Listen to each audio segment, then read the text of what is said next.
생각을 한다는 것은 어려운 것을 쉬운 것으로 바꾸는 것입니다. 우리나라 청소년 스트레스의 원인은 시험과 성적, 진로 문제, 또래 관계, 성적 충동 등 아주 다양합니다. 보편적인 학습 문제를 들여다보면 기초 실력, 집중력, 학습 동기, 의지력, 공부 방법, 정서적 문제, 환경 등 여러 가지가 있습니다. 하지만 이런 문제는 보이는 현상일 뿐 본질은 아마도 생각할 줄 아는 차이에 있을 것입니다. 내 아이가 노력한 것을 100이라고 하면 결과는 몇 점 정도일까요? 같은 노력을 기울여도 왜 차이가 나는 것일까요? 역시 생각할 줄 아는 능력의 차이입니다. 생각할 줄 아는 아이들은 어떤 문제에 부딪혀도 문제 해결력을 갖게 됩니다.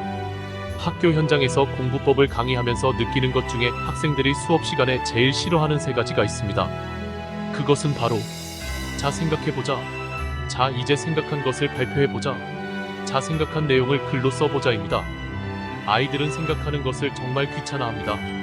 학습 능력은 사고력의 차이에서 결정되는데 사고력의 부재는 자연히 학습 능력이 떨어지게 되며 학업 스트레스로 이어지는 악순환이 되풀이됩니다. 학생들이 학습 문제에서 보이는 현상만 고치려고 할 때 스트레스는 더욱 심하게 됩니다. 본질을 처방하고 치유해야 학업 스트레스가 해소되고 스스로 공부할 줄 아는 아이로 거듭나게 되는 것입니다. 이렇게 하려면 공부의 방법이 지식의 양에 초점을 맞춘 공부법이 아니라 자기 성찰에 초점을 맞춘 공부법으로 지속적인 훈련이 필요합니다. 선천적으로 타고나는 것이 약하면 훈련을 통해서 강하게 만들 수 있습니다.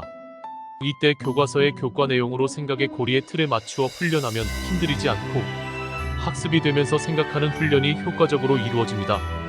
첫째, 회상하기. 이것은 사실 결과를 서술합니다.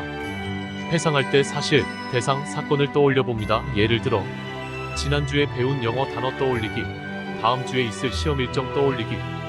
둘째, 공통점 찾아보기. 이것은 공통성, 유사성 비교, 동의입니다.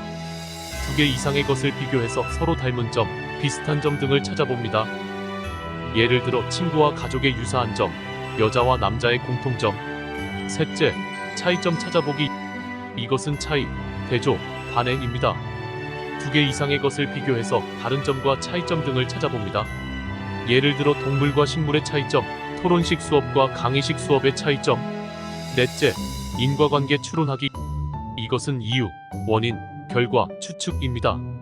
어떤 사실, 상황, 개념, 이야기, 사건 등의 원인과 결과를 예측해봅니다. 예를 들어 극장에서 소화전에 벨이 울리면 어떤 일이 발생할까요? 이렇게 교과 내용을 생각하도록 훈련하다 보면 전두엽 자극으로 생각하는 능력이 월등해짐을 느끼게 됩니다. 어떤 문제에 대해 항상 호기심과 궁금증을 가지고 대하며 끝까지 해결하고자 하는 탐구적 태도를 기르고 몇 번의 성공 과정을 거치면 스스로 생각하고 공부할 수 있는 능력이 배가 돼 공부를 잘하게 됩니다.